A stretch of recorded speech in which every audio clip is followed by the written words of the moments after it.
사실 난 그날 그녀와의 부비부비가 너무나도 인상적이라서 노래방을 더 가고 싶었다. 그녀가 날 좀 쳐다보더니 그래, 이번에도 딱 1시간이다.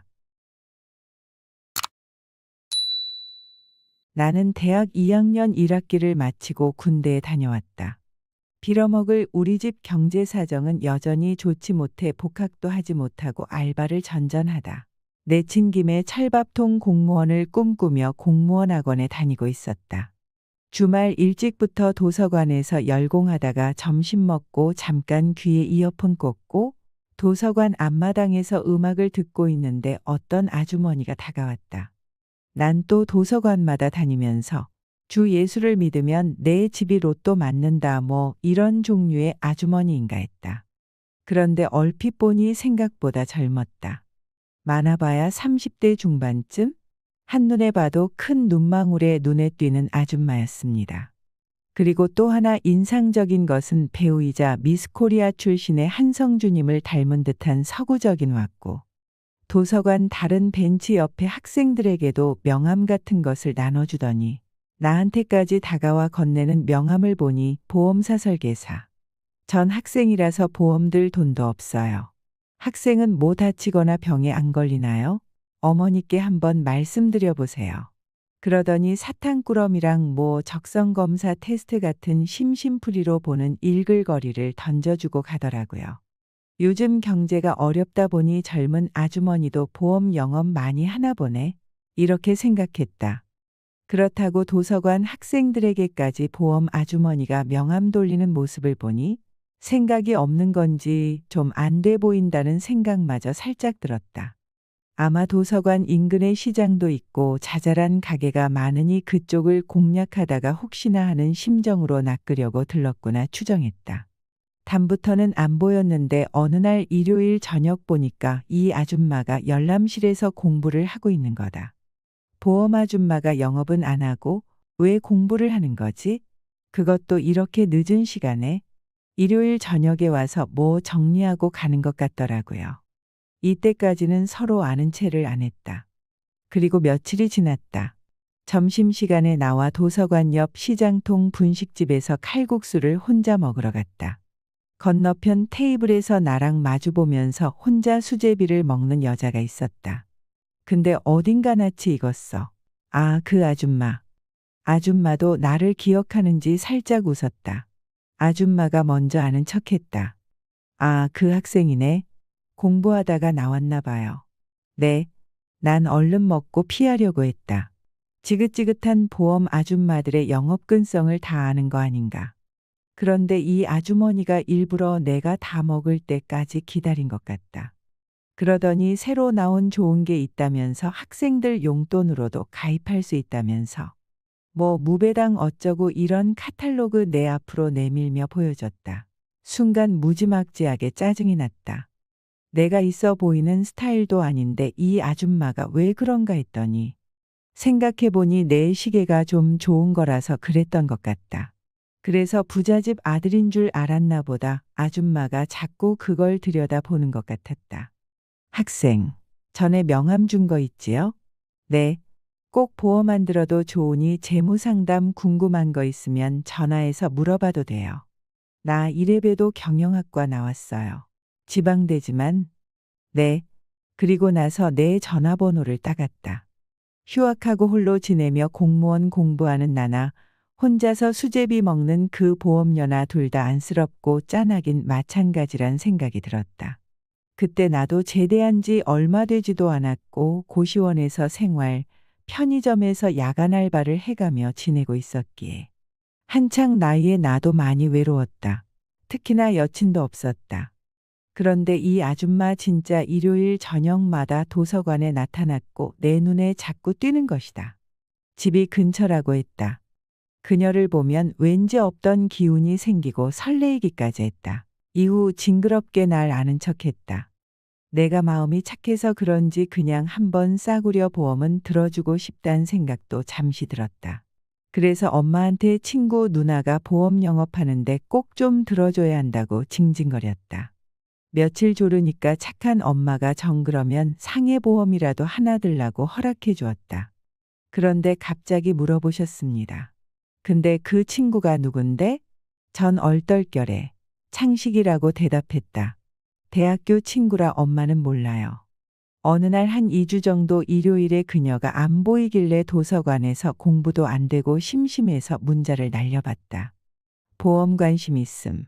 시간 나면 한번 도서관 들르기 바람. 칼국수 먹던 도서관 남학생하고 날렸다. 5분도 안 돼서 답장이 왔다. 언제 갈까요? 저녁 5시에 도서관 앞 마당 경비실 옆 3번째 벤치로 오세요. 목련꽃 많이 핀 쪽입니다. 라고 날렸다. 늦어서 안 된다고 할 줄 알았더니 네, 그럴게요. 답장이 왔다. 난 그 시간 돼서 배낭 메고 기다리고 있었는데 멀리서 걸어오더라. 눈화장도 살짝 하고 아직은 쌀쌀한데 조금 짧은 치마를 입고 오셨다. 여기 말고 우리 어디 커피 마시면서 얘기해요. 우린 시장통 한 구석 다방인지 커피숍인지 하는 곳에 가서 커피를 마셨습니다. 이것저것 설명하는데 내가 뭐하냐. 아주머니 정성 봐서 그런 거니 그냥 어디 가서 얻어터지면 안 되니까 싸구려 상해보험이나 하나 들어달라고 했다. 보험료 되게 고마워했다. 무슨 보험 영업을 도서관까지 찾아다니면서 죽기로 해요? 라고 물어봤다. 뭐 실적이 거의 꼴찌 수준이라고 이번에 잘못하면 잘릴 것 같다고 하더라. 사회생활 많이 안 해서 아는 사람도 없고 힘들다고 하더군요. 농담 삼아 그럼 남편은 뭐 하는데요? 아무 말도 안 하더라고요. 내가 청약서에 사인하고 혹시나 하는 마음에 한마디 던졌다. 보험 든 기념으로 저녁. 아니 술 사주세요. 잠깐 주저하는 기색이 보였다. 대신 제가 친구들 또 소개시켜 드릴게요 했더니 얼굴이 환해지더라고요. 그게 실적 올려야 하는 보험료 근성인가 봐. 암튼 저녁 사준다고 해서 옆에 시장통 부대찌개를 먹으러 갔다. 반주로 소주 한 병을 시켰는데 자기는 안 마신다고 해서. 그래도 술자리에서는 최소 3잔은 마셔주는 게 고객에 대한 기본 예절이라고 우겼다. 이 아줌마 소주 몇 잔에 얼굴이 빨개지더라고. 도서관에서 보던 보험 아줌마를 야심한 밤에 밖에서 보니 약간 색다른 기분이 들었다. 진짜 다소곳한 미시 같아 보였다. 갑자기 이성으로 한번 만나보고 싶다는 생각이 들었다. 웬 술을 그렇게 마셔요? 소주 2병 시켜서 내가 거의 1병 반 먹고 이 아줌마가 반병 정도 먹었다. 아줌마 성격은 그래도 꽤 활발했다. 유머도 있고 뭐 보험영업소에서 늙은 남자 소장이 껄떡댄다 어쩐다 이런 얘기도 한 것 같다. 집에 가자고 일어서는데 약간 휘청했다. 내숭이 아니라 술이 진짜 약한 것 같았다. 그날 이상하게 난 그냥 헤어지기가 싫었다. 그래서 내가 우리 노래 한 곡 부르고 갈래요? 하고 이 차를 제안했다. 다음에 가요. 아잉. 고객이 가자는데 하고 내가 약간 삐지는 듯 장난을 쳤다. 아, 진짜 가야 하는데 하면서 주저하더라고. 잠시 고민을 하는가 싶더니 시간을 보고는 딱 1시간만요 이러더라고요. 막상 옆에 지하 노래방 갔더니 내가 처음에 1~2곡 불렀는데 그 다음부터는 이 여자가 더 많이 부르는 거다. 혼자서 필 받아 춤추고 탬버린 치고 아주 난리가 났다. 나도 술도 취하는데 사이키 조명에서 이 아줌마 신나게 놀고 있는 모습을 보니 왜 이렇게 사랑스러워 보이냐. 그래서 이 아줌마 노래 부를 때 뒤에서 슬쩍 안았는데 이 아줌마는 별 신경 쓰지도 않고 오히려 노래 부르는데 열중을 했다. 노래 부르는 걸 아주 좋아하는 사람이었다. 노래가 끝나고 갑자기 획 돌아서서 나를 보면서 뺨을 꼬집는다. 얘가 어른들 흉내 내고 있어 이런다. 찬바람 싱 부는 반말. 내가 약간 쪽팔려서 나도 어른인데요. 뭐 이랬다. 그랬더니 다시 뺨을 꼬집는다. 민망해서 고개를 숙였는데 내가 무슨 객기일까. 보험료 눈을 기는 모습. 샤이키 조명 아래 발그스레한 얼굴을 보니 갑자기 금용기가 났다. 신나는 댄스 음악에 맞춰 막무가내로 부비부비를 해버렸다. 그리고 한 3분 정도 흘렀다. 보험료가 잠시 동안 나를 보고 눈을 흘겨 쳐다보는데 큰일 났다 싶어 잔뜩 쫄아 있었다. 그런데 여자들은 의외의 동물이었다. 난 따귀 한 대 맞고 잘못했어요. 종신보험 가입할게요. 이러려고 했는데 보험료의 말은 뜻밖이었다. 하도 오랜만이라서 그런지 그래도 나쁘지 않네. 눈은 흘겼지만 화난 표정은 아니었다. 너 앞으로 나 누나라고 불러. 하면서 툭 치고 쿨하게 헤어졌다. 내가 오버하긴 했다. 술 기운도 있지만 외로웠기도 했을 것이다. 휴학생의 공무원 수험중은 언제나 외롭고 쓸쓸하다. 나는 안도의 한숨을 쉬고 집에 갔다. 그날의 여운이 오래 남았다. 그 후 도서관에서 일요일마다 밤에 잠깐 들렀을 때도 그냥 씩 웃고 헤어진 게 다였다. 또 며칠인가 지났다. 그날은 교정직 준비하는 친구랑 둘이서 신세한탄하면서 도서관 옆 시장통에서 술을 마시고 흙수저로 태어난 신세를 한탄하다 헤어졌다. 마음도 울적하고 여친도 없고 혼자 집에 가기도 뭐했다. 혹시나 하는 마음에 보험 아줌마에게 전화를 걸었다.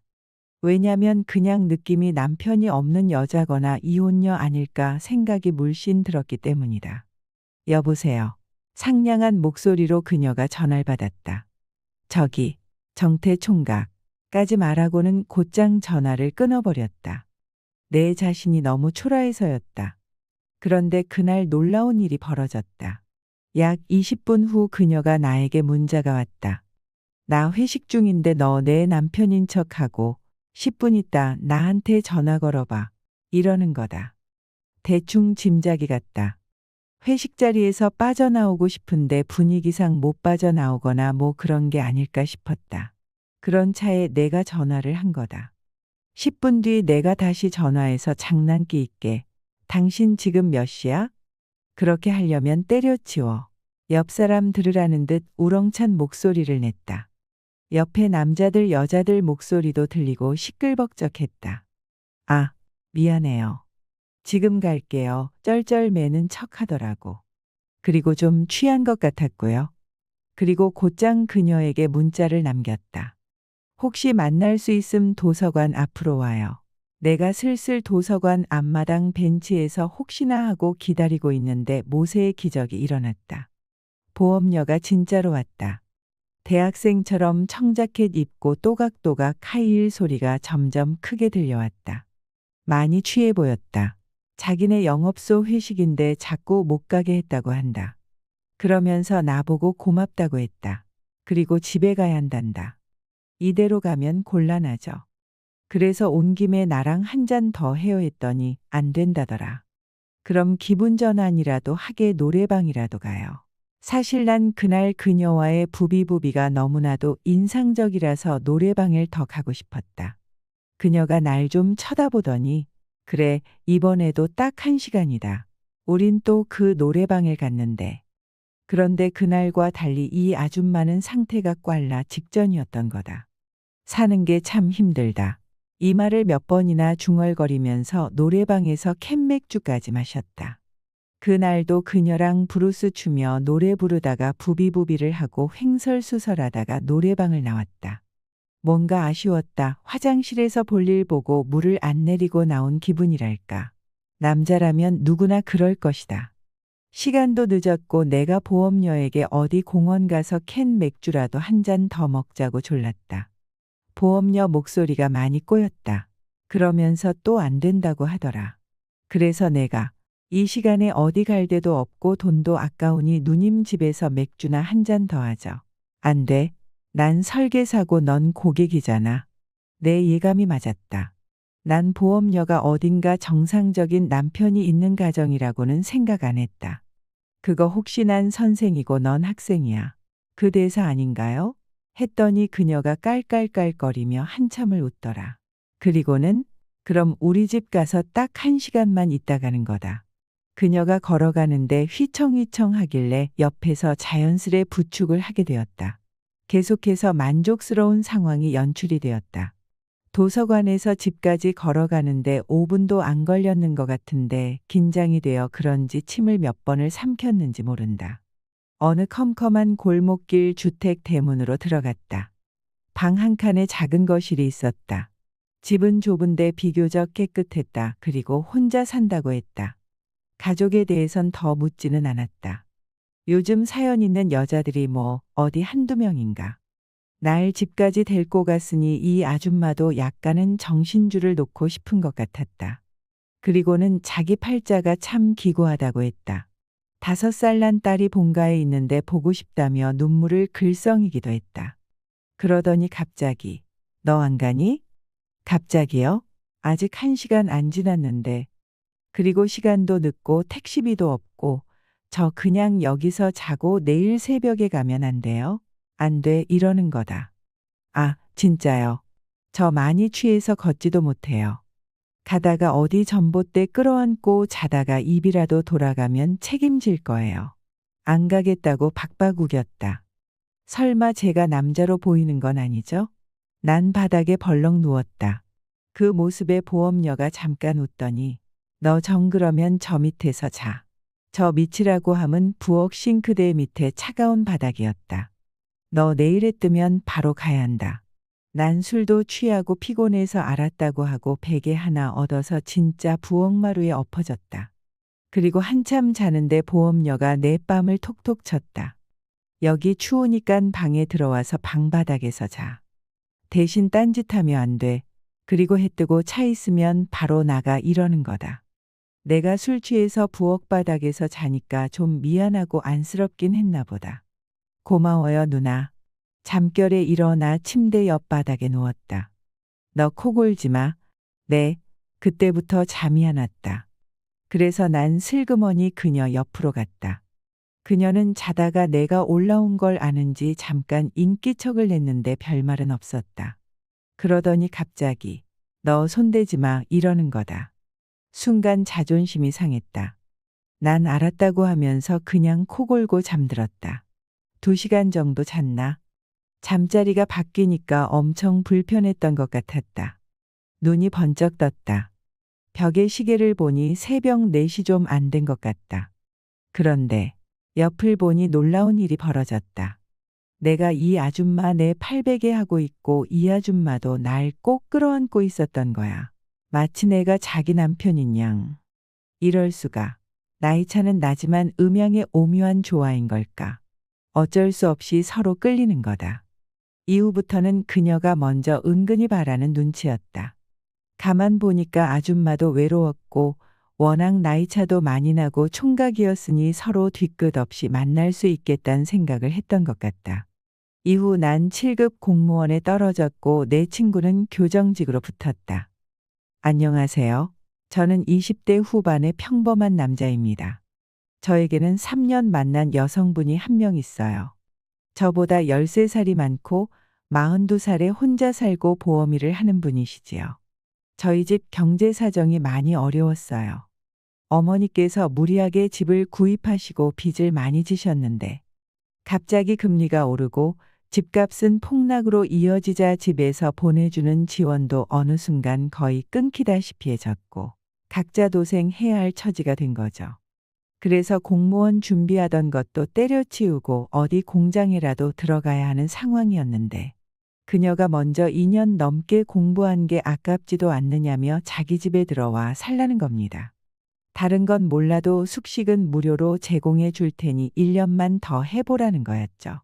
그래서 알겠다고 고맙다고 그러겠다고 했고 그동안 그녀가 제 뒷바라지를 해주었고 얼마 전 공무원 시험 준비한 지 4년 반 만에 붙었습니다. 아직 1년은 안 됐고요. 지금 생각해보면 공부할 때 외롭고 지친 저에게 늘 밝게 웃어주고 항상 저희 편이 되어주던 여친이었네요. 부모님과 갈등, 고민, 경제적인 문제로 걱정, 여러 가지로 힘들 때 의지를 많이 했었습니다. 그런데 합격 후 장거리 연애가 되었고 애정도 점점 식어만 갑니다. 저는 저대로 바쁘고 가면 갈수록 딴 생각만 하게 되고 이대로 헤어지자고 하면 제가 진짜 나쁜 놈 되는 건가요?